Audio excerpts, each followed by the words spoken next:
So hi friends, welcome back to our channel. So ఈరోజు వీడియోలో ఏంటంటే మనం ఏషియన్ పెయింట్స్ గురించి అయితే మాట్లాడుకుందాం.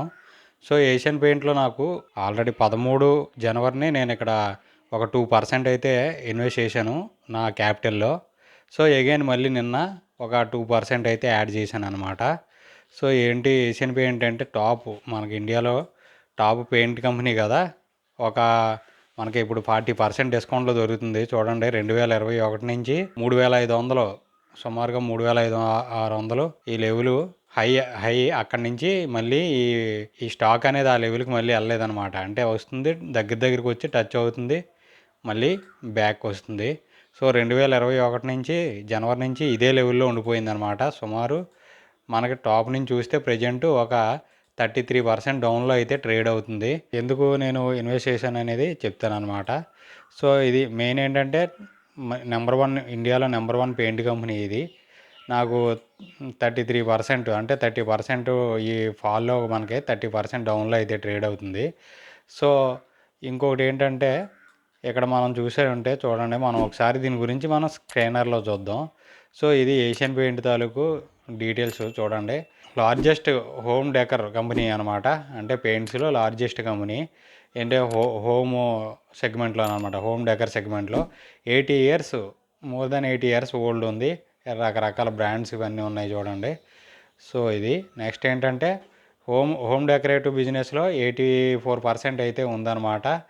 కంపేర్ టు 88% ఇన్ ఫైనాన్షియల్ 22లో ఉంటే ఇప్పుడు 84% అయితే ఉంది. రెవెన్యూ స్ప్లిట్ ఎక్కడెక్కడి నుంచి ఉందో చూడండి. ఏషియాలో 38%, మిడిల్ ఈస్ట్లో 37%, ఆఫ్రికాలో 22% అలా ఉందన్నమాట.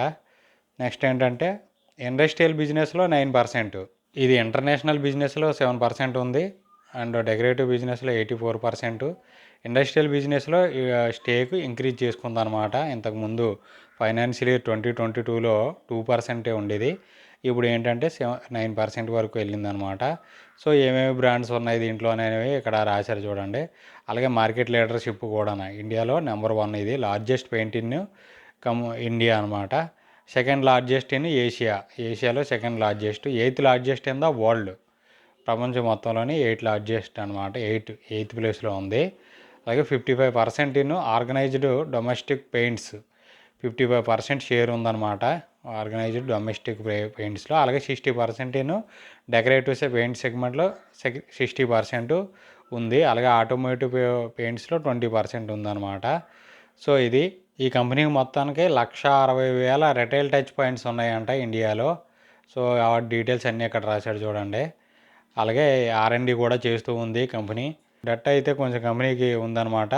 1,600 కోట్లు ఉంది చూడండి. ఉండేది 2022లో, ఇప్పుడు 2,400 కోట్లు ఉందన్నమాట.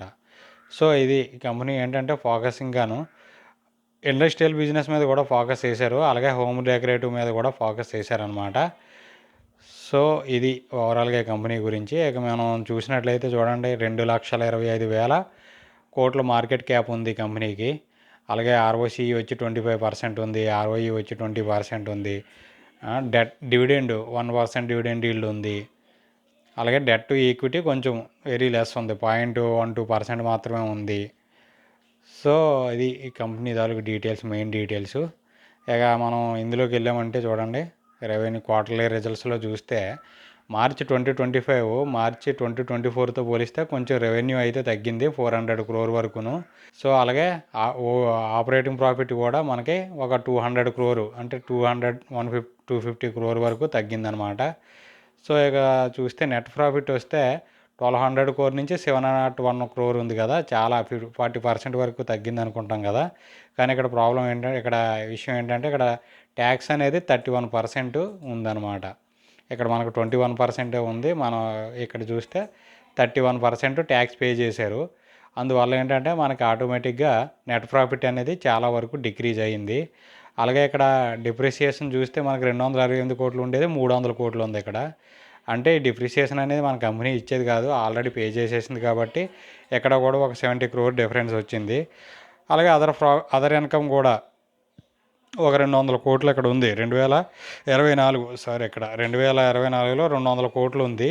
మనకి ఇక్కడ చూసినట్లయితే 60 కోట్లు ఉందన్నమాట మైనస్. అది 60 కోట్లు మైనస్, అంటే అదర్ ఇన్కమ్ లేకపోగా ఇంకొక 60 కోట్లు తగ్గింది. సో దీని అంతటి వల్ల మనకి ఆల్మోస్ట్ చాలా నెట్ ప్రాఫిట్ తగ్గినట్టు కనిపిస్తుంది, కానీ యాక్చువల్గా ఇవన్నీ యాడ్ అవుతే సుమారుగా ఒక 900, ఇంకొక 200, 300 క్రోర్ యాడ్ అవుతుంది కాబట్టి మరీ అంత తగ్గినట్టు అయితే కాదనమాట. ఎనీవే ప్రాఫిటబిలిటీ అయితే కొంచెం తగ్గిందనమాట 2025 మార్చ్ క్వార్టర్లో. అలాగే ఇయర్లీ చూసినప్పుడు కూడా మనం సేల్స్ కంటిన్యూ గ్రోయింగ్, కానీ లాస్ట్ 3 ఇయర్స్ నుంచి అంటే 34,480 క్రోర్ ఉంది, తర్వాత 24లో పెరిగింది. ఈ ఇయర్ మాత్రం తగ్గిందనమాట.